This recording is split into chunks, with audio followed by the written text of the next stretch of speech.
Welcome to Rising Woman Leaders. I'm your host, Meredith Ram, and I believe the time has come for women to share their gifts, their voice, and their stories. I love seeing women spiritually and financially empowered, thriving in their life's work, and doing what they love every day. I've gathered a community of women living their dreams to tell us their stories and inspire us to step into more courage, self-love, and feminine leadership. If you like this podcast, follow me on Instagram at Rising Woman Leaders and sign up for email updates at risingwomanleaders.com. Now get cozy with a journal and a cup of tea. I hope you enjoy today's show. The Rising Woman Leaders Priestess Initiation Program is now open for enrollment and spaces are already filling up. This is a feminine leadership initiation, a high priestess sisterhood, and women's circle facilitator training program. It's 10 months long, primarily held online, but does include a 4-day closing retreat in Sonoma County, California. Join us on a path of devotion, beauty, and service as we go through a series of initiation gateways to claim your role as a priestess. We'll join together to reveal a deeper meaning of existence and anchor into our living as an embodiment of love to serve our planet and future generations. We'll be exploring themes of femininity, devotion, wildness, compassion, boundaries, prosperity, service, love, vision, and leadership. Some highlights of the course curriculum includes having 7 private healing sessions with me, where we can look at womb healing, leadership skills, how to step more fully into your dreams, your goals through mentorship. We'll have group calls every month and training modules where we'll explore energetic clearing, the wheel of the year, astrological foundations, womb healing, forgiveness, stepping into the beauty way, creating a temple of your body, your home, fertility, sensuality, love, intimacy, creating a daily sadhana practice, deepening your connection with the dream world, the power of prayer, healing your relationship to money, opening up to receive more deeply, feminine abundance and magnetism. We'll be stepping into the themes of sacred mission and activating your voice, refining your contribution in the world, as well as learning how to facilitate women's circles. We'll have time for exploring release and renewal, creativity, stepping into your soul essence, and writing your vows to claim your role as a priestess. One more note for you is that there's still space in the Wild Heart Women's Retreat on the Big Island of Hawaii this April 17th to 22nd. There are just a couple spots remaining, and if you feel the heart call at all, would love to connect more with you. Just go to risingwomanleaders.com/retreat for more info. And if you're interested in the Rising Woman Leaders Priestess Initiation, all the details are up at risingwomanleaders.com. More info on our website. I hope you enjoy today's show.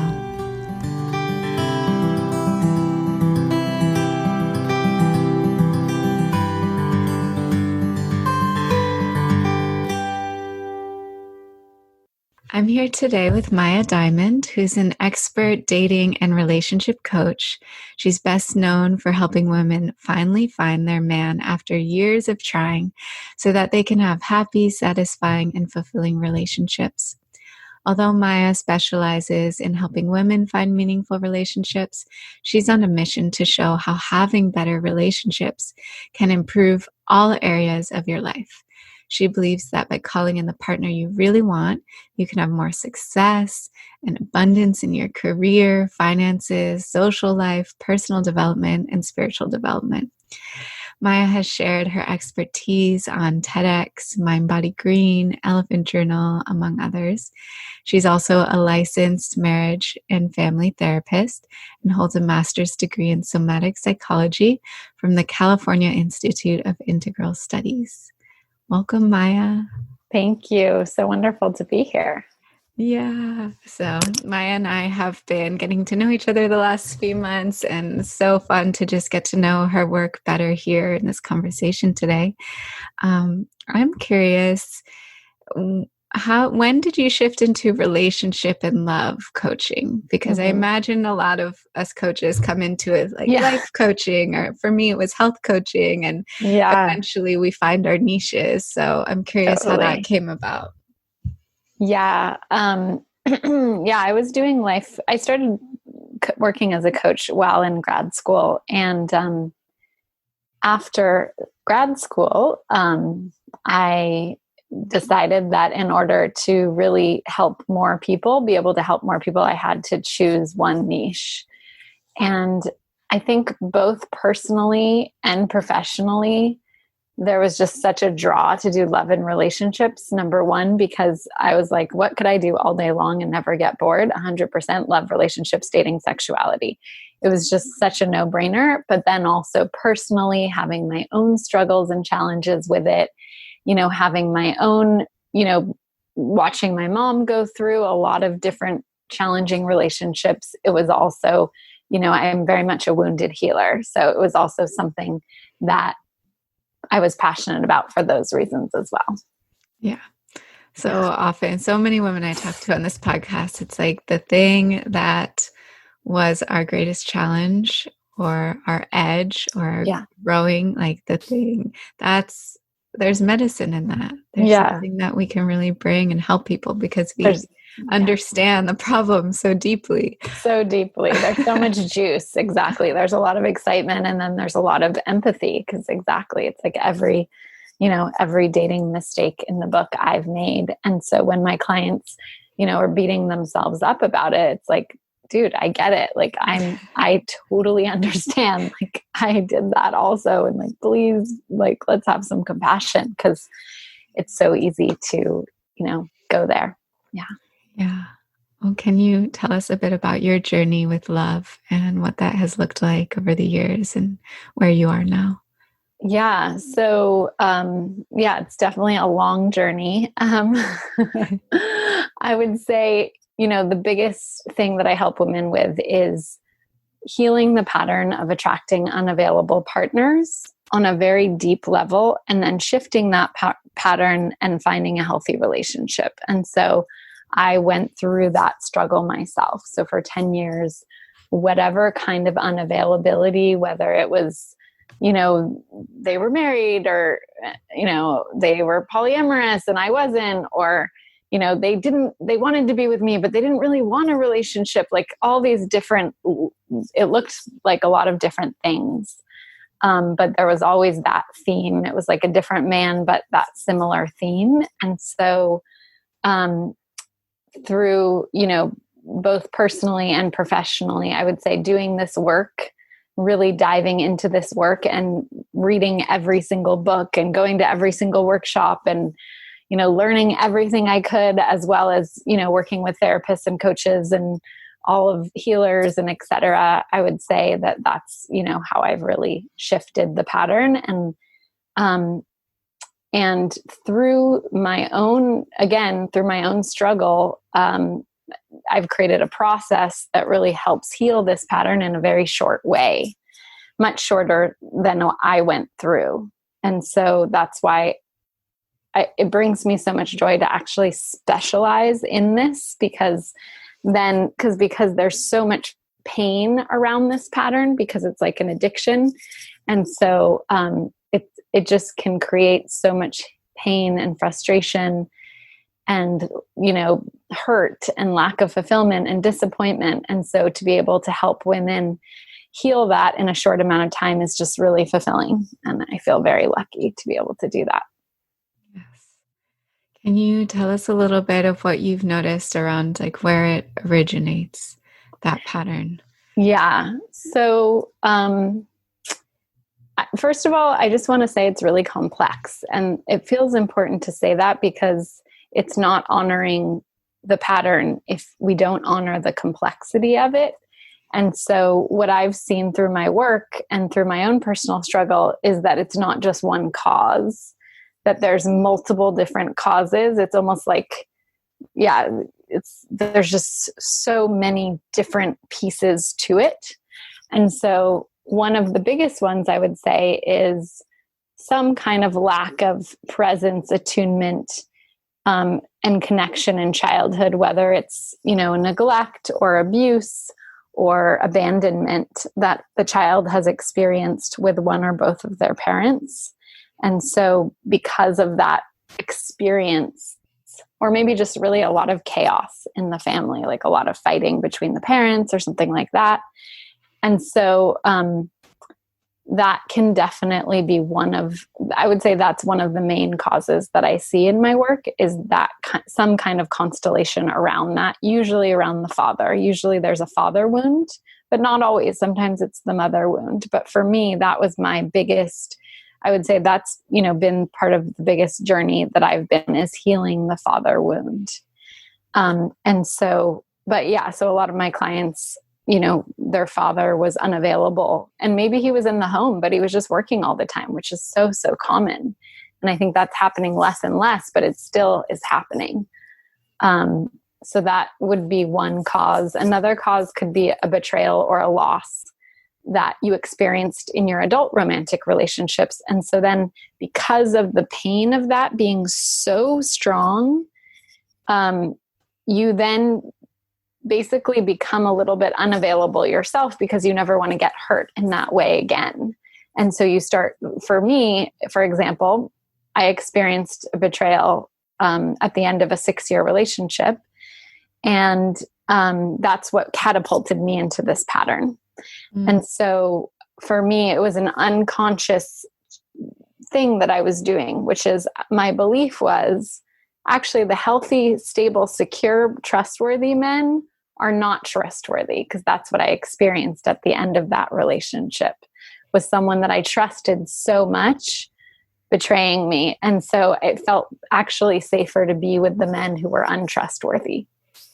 Wow. And that took me a very long time to unravel. And again, that's why, it's really nice to be able to help people with it a lot sooner than it took me.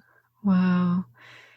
Yeah, I imagine it must have taken time to even have awareness that it's like, of course, I'm looking for love. I'm out here. I'm dating all these people. It's their problem. Exactly. Totally. Yeah. And it's right. And then when you really turn the mirror back on yourself, you're like, whoa, wait a second. Like I'm the one choosing, right? It's like I always say, we're changing your attraction, but also what you're choosing, because we can attract a lot of different types of men. We can attract unavailable men, available, or partners. We can attract, all these different, we do, anytime you're dating, you will attract all of it. Yes. But it's who you choose, that's what you get into a relationship with, is who you choose to be with. And that's really taking the responsibility back. Yes. It's easy to be, I feel like, you can really, I definitely understand how you can become a victim in this and blame everything outside. All these guys, they're so horrible. I see this all the time, people saying like, there's not enough great guys out there, and it's like, actually, when we take it back and we say, we are so powerful and we can create whatever we want to create, then we become at choice to do that. Yes, that's a big shift. Yeah. Yeah. I'm just remembering a friend of mine who was kind of falling into that pattern of dating unavailable men, or men, this guy who would only see her on his terms. And it's just kind of like, what is going on? Yeah. And then there was this other man in her life who was just like totally available. She just kind of thought of him as like the friend. Oh, he's not, like, I'm not into him. Or like she didn't see him that much, but he was friend of a friend, and she'd see him at parties sometimes. And then at some point, like a mutual friend was like, hey, have you ever thought about like dating him? And it was just like, oh no. Usually like there's not even an attraction really at first. Yeah. But I'm happy to say she did get over that, and now they are like madly in love. That is so beautiful. They're like totally on the path to marriage. So. Yeah, it's such a great story. I love it. It's so it can definitely happen that way. It's fantastic. What is your thoughts on just how to establish, how to start feeling attracted to the men who actually are the ones you really want, if it's so different? Right. If you say you want an available man, but you're actually not attracted, then it's very hard to choose those men. Yeah. So and I just, so I would say, one big thing that is, so the way I work is on a cognitive, somatic, emotional, spiritual, experiential level. And, but one thing that I have my clients do that's really, really powerful is making that clear commitment. Like, I commit to only choosing available men, and then having some accountability on that is great. Whether it's a coach or a friend or mentor, et cetera, some kind of mentor. But I would say that decisions are so powerful. And when we decide and also have that accountability, that's incredibly powerful. And again, that creates a lot of that act is a conscious, self-aware, intentional act. And so that already creates a whole new, path that you can possibly take if you keep going on that path. So that's one piece. And then the other piece is doing the deep, deep healing work, which I do with my clients with the EFT tapping, which I know that you're also a huge tapping fan. Yeah. And so with that work, I just feel like it's miraculous work, because by going into those deep places in the psyche, we're able to heal the parts that are kind of the younger children inside of us that are so familiar with the love that's unavailable, that's hard to reach, that's, you can't quite get. And so when we heal those younger parts with the tapping, then they start to feel much more comfortable and familiar with an increase in love and availability and presence and connection. Mm-hmm. But before we do that availability can literally be repulsive. And so I think it's just so fascinating because I remember points in my life when I remember being with men who are super available, super loving, super giving, and I literally was repulsed by it. Wow. Yeah, it's so somatic. It's so in the body, that feeling. Yes. Like, oh, I don't want it. Or exactly. Exactly. So in your case with the relationship where you felt the betrayal, it sounds like at some point you found tapping, and was that really helpful in healing that wound? And was there anything else that really helped you heal that wound in particular? Yeah, I would say, doing the trauma work around it on the somatic level. And then, I think I would say one of the biggest things is realizing, realizing my part in it. So again, coming back to not being the victim.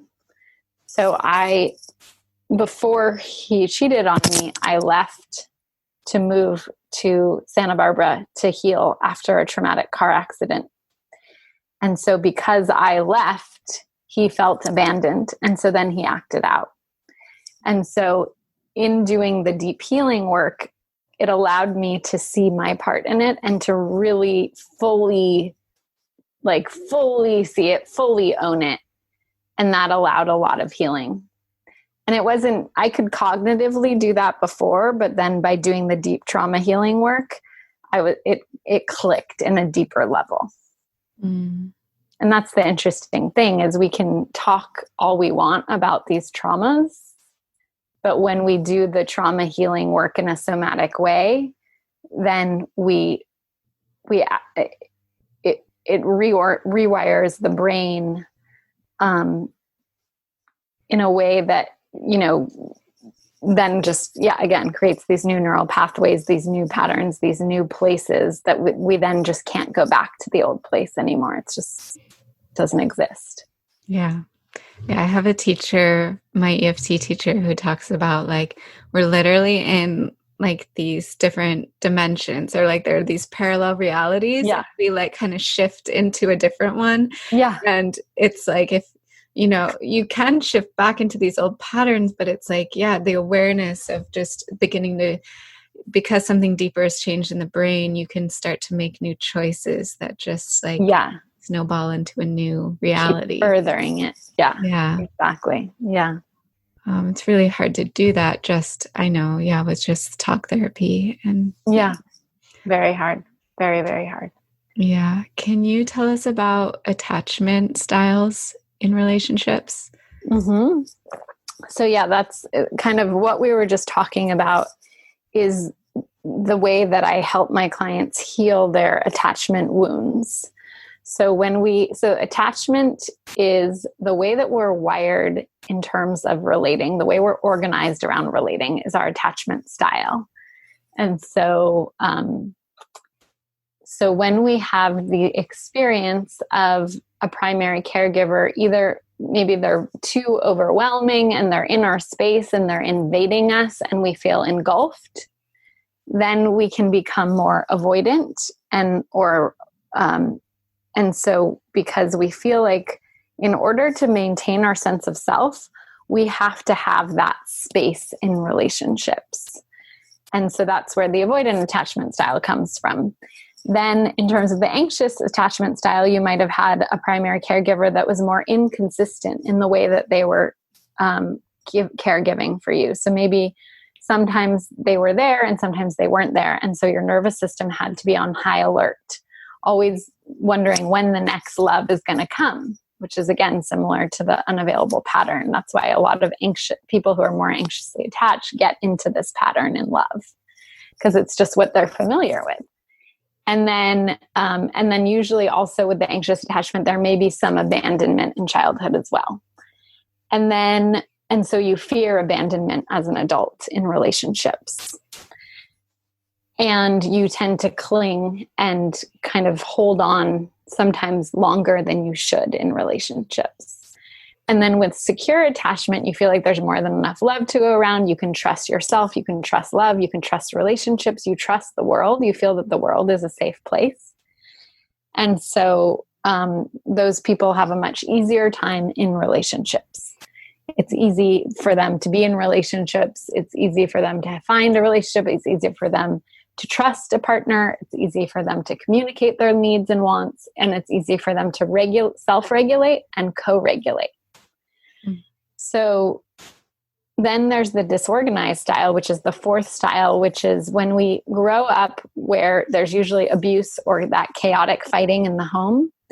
And so our source of love is also a source of panic and fear.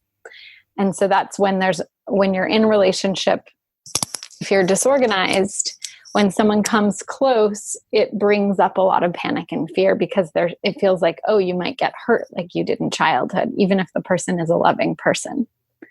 And so there might be a lot of push and pull that you do, or kind of distancing strategies that could be harsh or mean because your nervous system is so afraid of that love. Mm. So in the work I do is we heal these insecure attachment patterns so that the person can become more secure. And so, and I would say, in psychology, we call it earned secure. And so there's things that I would say, it's a path and it's a process. Doesn't happen overnight. You don't become secure overnight, in my opinion. But when you do the deep work and when you really consciously shift these patterns, you can become a lot more secure and have a secure partner, healthy relationship. And so, which is really empowering. And a lot of people don't know that. So I think it's really important that everyone knows that you're not like stuck in this one style forever. You can become, more and more secure. If you have, if you're high on, for example, if you're high on the anxious scale, that can be really distressing, both for yourself and your partner. And so I've seen my clients shift in so many ways that I just had a client yesterday tell me, my entire life, has been transformed through this work. So because her anxiety, has been lowered so much through healing her attachment style. Yes. Just her day-to-day anxiety. Yes. And there's an interesting magnetism that seems to happen between avoidant and anxious. It's like they're literally attracting, their parent, whoever their caregiver is. And it's like, exactly. like wanting to come and hold and cling. And then it's like, oh, back off too much. Yeah. 100%. Yeah. Carrie and Big is like the best example. Sex and the City. You can just see it. Yeah. Yeah. And they actually ended up okay. But, it can be very rare when people are at those two ends of the extreme that it works out, because it's so up and down. There's so much hot and cold. And that's really, that's why healing that unavailability pattern is so powerful. Yeah. I think even just like basic meditation has really helped me, and just like looking at that, of knowing, like just being able to sit in the discomfort of maybe someone, being more avoidant or backing away or taking a step back. It's like to sit in that rather than to start texting more or calling more or reaching out more. Right. I remember once I had a therapist tell me, it's like when one person steps back, the tendency is for the other person to step forward. Yeah. But actually, like if you also step back, then that gives that person space to step forward when they're ready. Exactly. Yeah. 100%.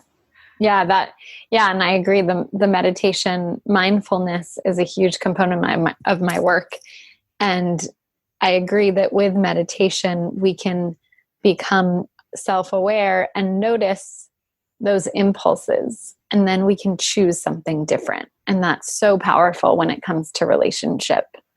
Mm-hmm. I think, being triggered, for me, I would say this year, one of the biggest things I've worked on is, when I'm triggered, not just saying what I feel like saying in that moment, being able to kind of calm down and step back and wait a minute until you really feel like you can really share in a kind and loving way, or maybe it's the next day, but like really being able to work and self-regulate when we have those triggers. And I feel like meditation, mindfulness is huge for that as well.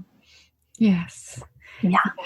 Can we touch on online dating and just like how much has changed, and what dating looks like now is really different than even like 8-10 years ago? And totally love to hear your thoughts on that. Yeah. I would say it's definitely a wild, wild west. And let's see, I would say that online dating, in my mind, online dating is what you make of it. So I believe in the law of attraction. I believe in, when we heal our core wounds, we attract something different. And so with online dating, you can actually create it in such a way that it works really well.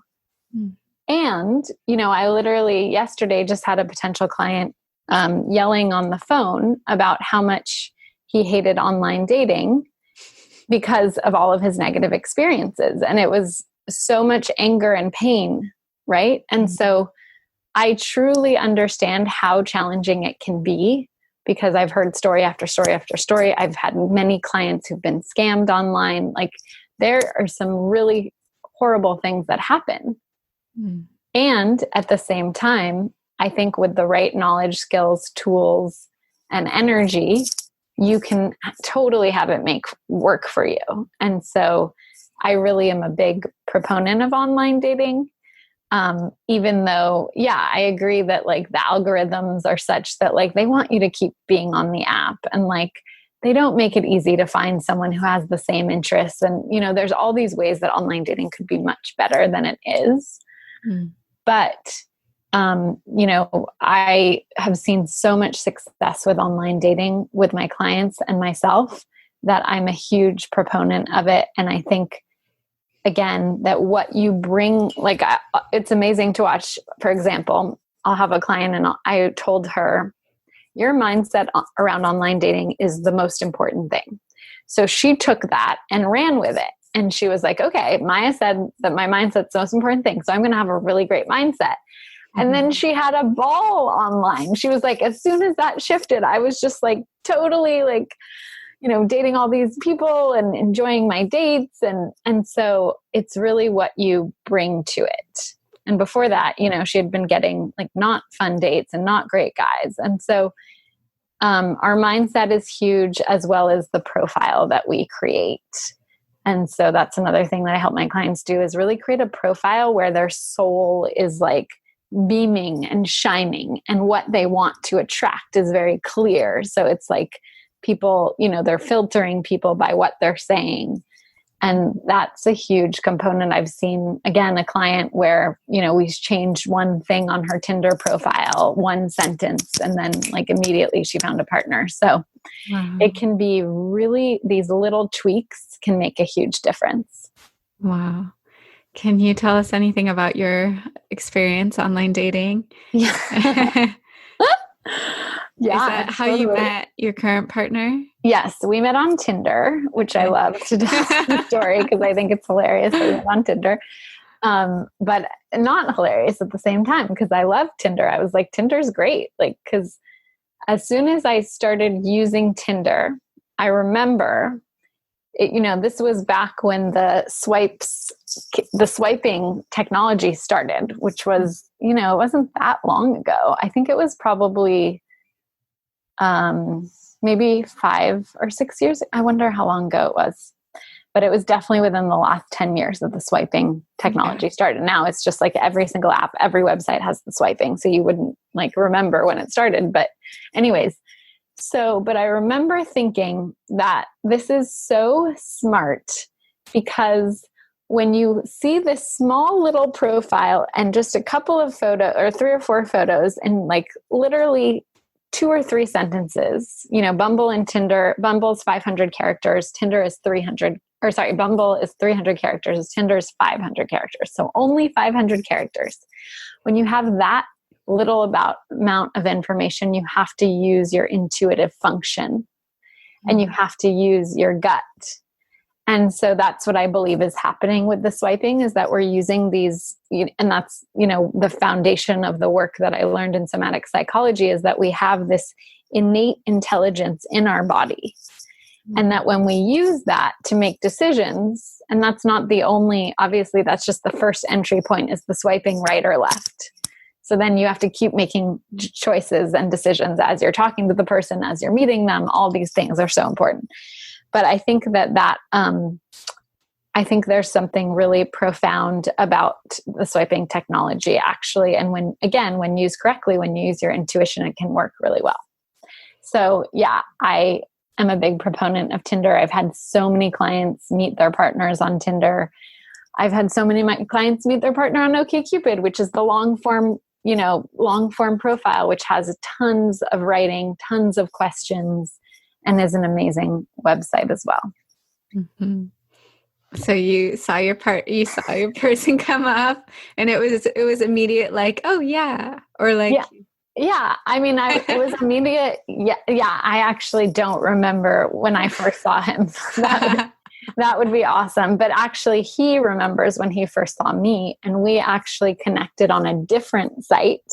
Oh. We connected on a much more us site, which is meetmindful.com. Uh-huh. And he remembers seeing me there. And then he saw me on Tinder. And that's when we connected on Meet Mindful a year before we met. So we connected there. We liked each other there. He saw what I was looking for, and he was like, I'm not quite there yet, so I'm not going to reach out to her, which, you know, was great. And then a year later, he saw me on Tinder, and he was like, nice seeing you here. And so he like actually was referring to the fact that he had already seen me before, but I didn't know that until date like 4, when he told me, like, oh, by the way, like, he told me the whole backstory. So Cool. it was really cool. Yeah. So it's amazing how, and that happens all the time with my clients where you connect on different sites and it's like, I'm like, yeah, that might be a sign if you keep connecting or, whatever. It's like, there's something, but yeah, I think that, what happens online is I believe that love is partly a soul recognition and that our souls recognize each other as someone, that we want to move, that we want to connect with. And so that happens, at parties, that happens in person, it's, anywhere. It could happen anywhere, on the bus, on the elevator, but, it also happens online that we have that recognition. And that's what I've seen is how cosmic it is, even online. It's kind of crazy. Yeah. Yeah. The universe works with magic. Exactly. In a number of ways. And also even just putting a profile up there really tells the universe, like, I'm ready. Exactly. I'm looking, I'm calling this in. 100%. That's what I'm looking for. Yeah. It's an act of vulnerability. And so it is a vulnerable thing to do. Yeah, you don't know who's going to see you up there. Exactly. Totally. Maybe someone you know. Yeah, for sure. People are afraid of that. Like, oh, my coworkers might see me, my clients might see me, like it's totally vulnerable, but it's worth it. Yeah. Is there anything you can share just about women who maybe tend to be like really successful, or single women who like have, a lot going for them, might tend to be single or have trouble in dating? And is that a pattern you see often, and how to work with that? Yeah, for sure. Yeah. I think a lot of times when you're successful, you have to spend so much time and energy on your career that love and relationship really takes a back seat, which I think happens for men and women. And then for successful women, what works in our careers, unfortunately, doesn't work as well in our love life. And so again, that was part of my pattern, was I was pursuing when really, as soon as I shifted from pursuing into, oh, actually, I want to be pursued. So I'm going to stop pursuing. And this is how I'm going to do it. And once I learned how to do that, then I was able to be more in my feminine, and I was able to be pursued, which allowed me to know that this person was really interested in me. Because what happens when a woman pursues a man, in my opinion, for the most part, what I've experienced and seen is that then that puts him in the more feminine role. And if you're a feminine woman, if more of yourself is feminine than masculine, then there's a good chance you want to feel that masculine pursuing energy towards you. And so by allowing yourself to be pursued, by doing the opposite of what you do in work, in order to be successful, we have to pursue, we have to put ourselves out there, we have to, make it happen. Like, there's all these things. And I definitely think that's changing as well with all of this amazing feminine leadership out here, which, I know is a huge part of your work. And so, I'm really happy to say that is shifting, but at the same time, it's been for a very long time this way, in which women have to work really hard in order to be successful, and women have to be a little bit more masculine in order to be successful. So what I've seen is when we bring our more feminine selves to the date, to the relationship, it allows, and really when we cultivate our feminine. So that's what I help my clients do who are in that boat where everything that they've done to be successful when applied to their love life doesn't work. We really cultivate the feminine, and it allows them to trust in the process. It allows them to trust the masculine leadership.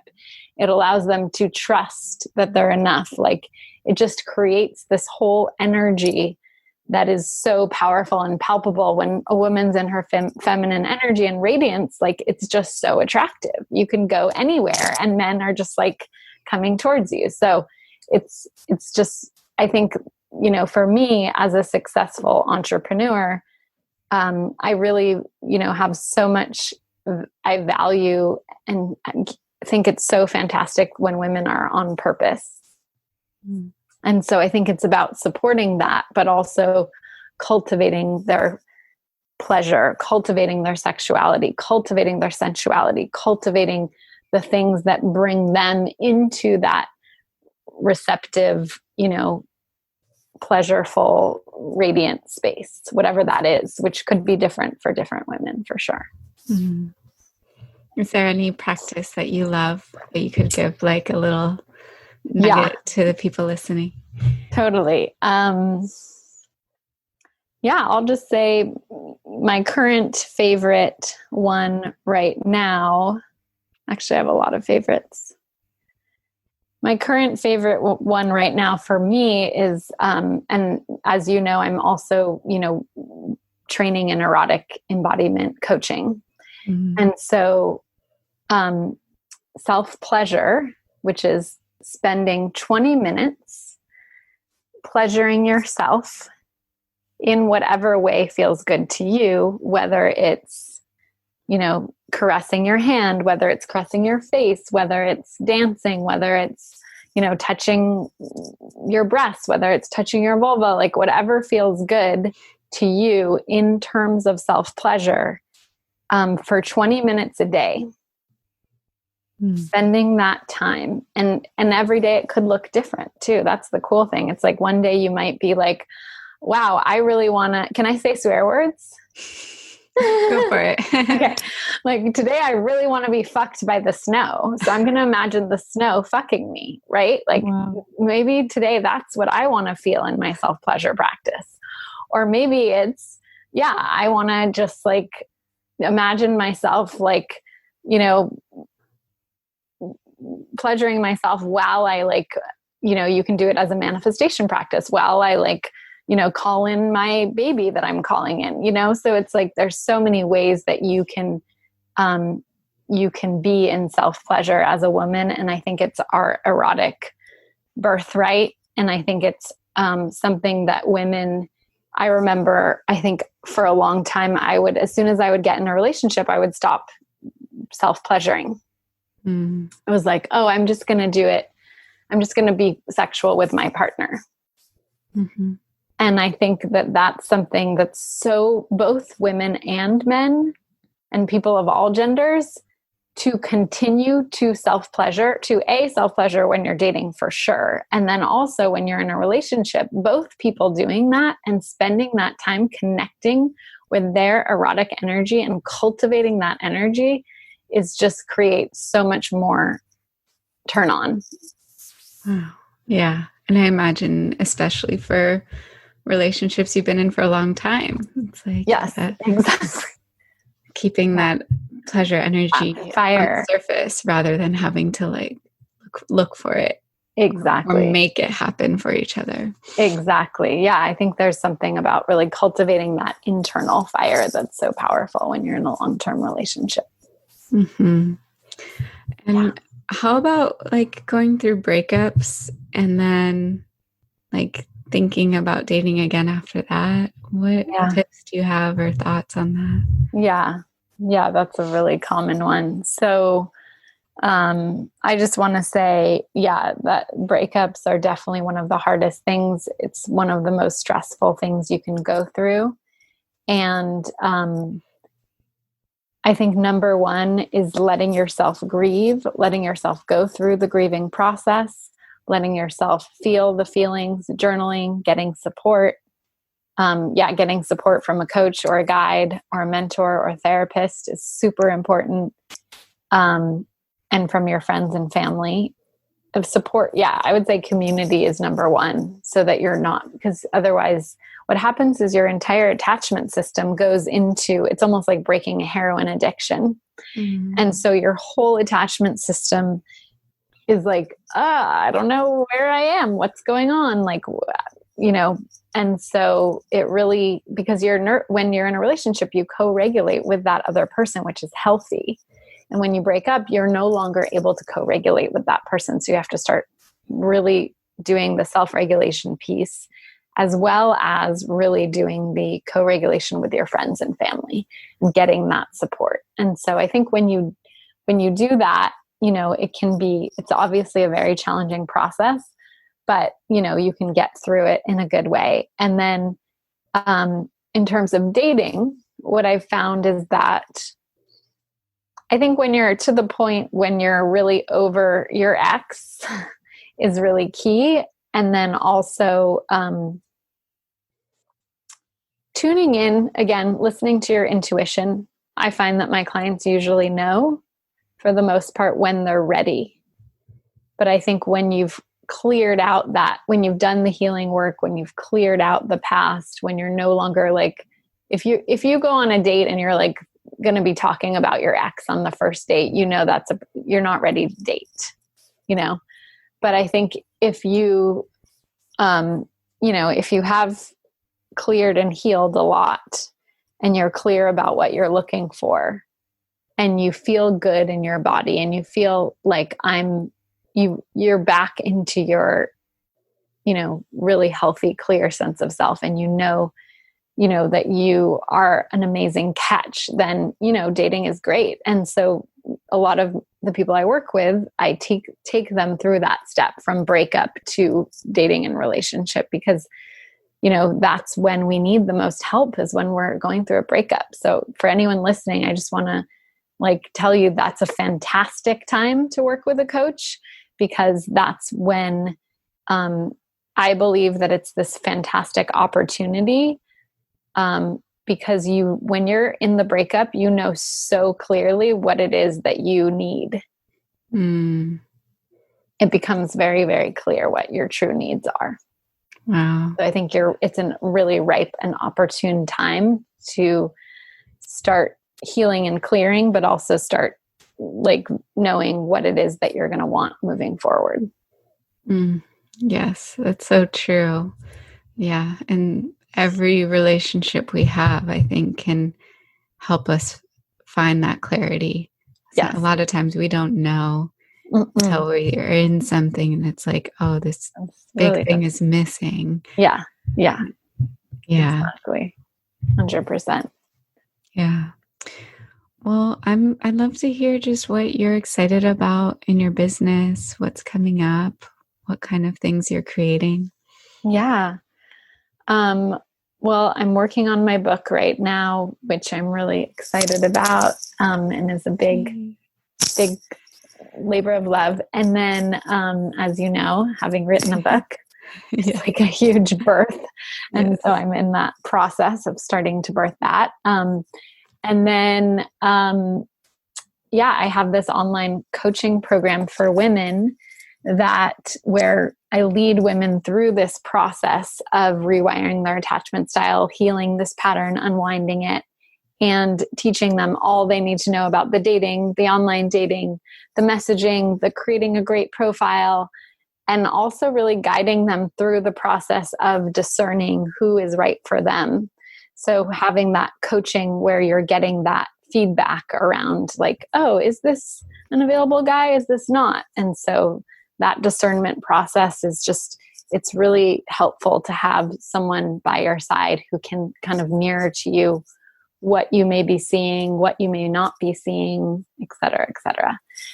And so, that's just really exciting because it's a whole program where it's not just me that's helping these women. It's also, having a Facebook group, having also another coach that I've trained that helps these women, having the whole community of women, a whole group of women supporting you through the process of healing this, which is, of course, the program that I wish I had 10 years ago, 100%. Had it been available then, I would have jumped at the chance.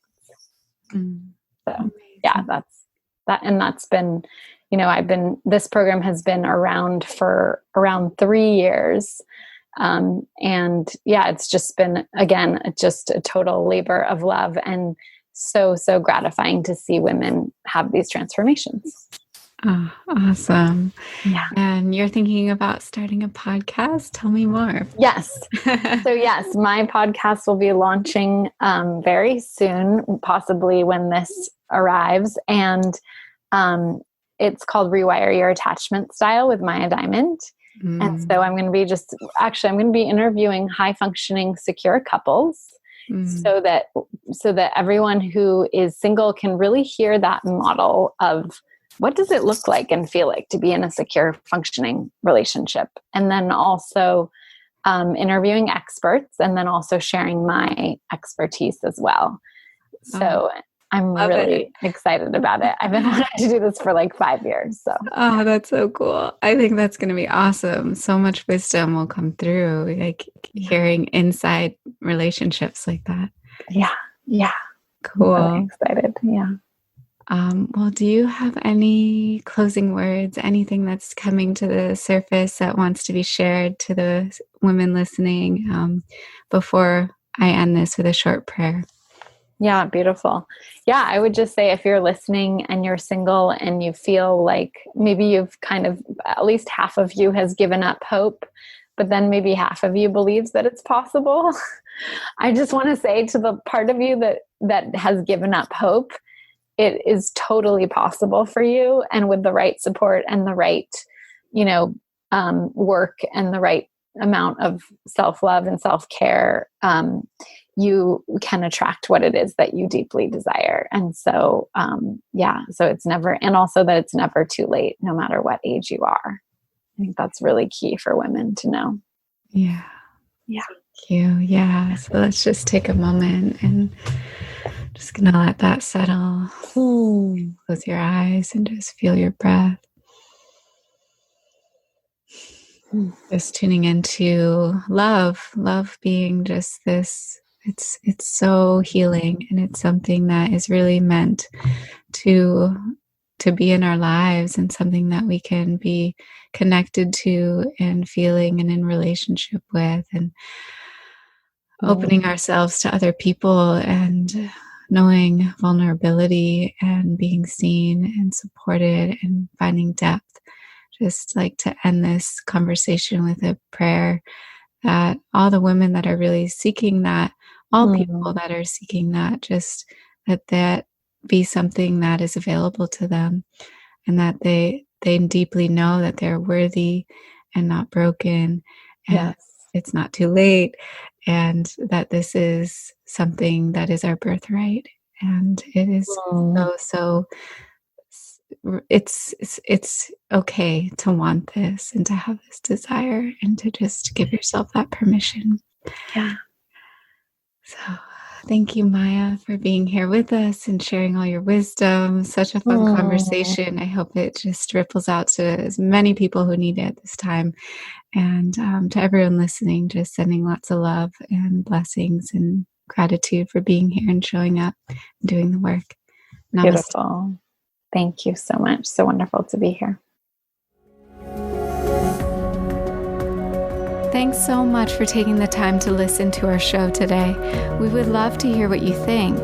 Take a moment to hop on over to iTunes and leave us a review. We'd be so grateful to receive it. Until next time, namaste.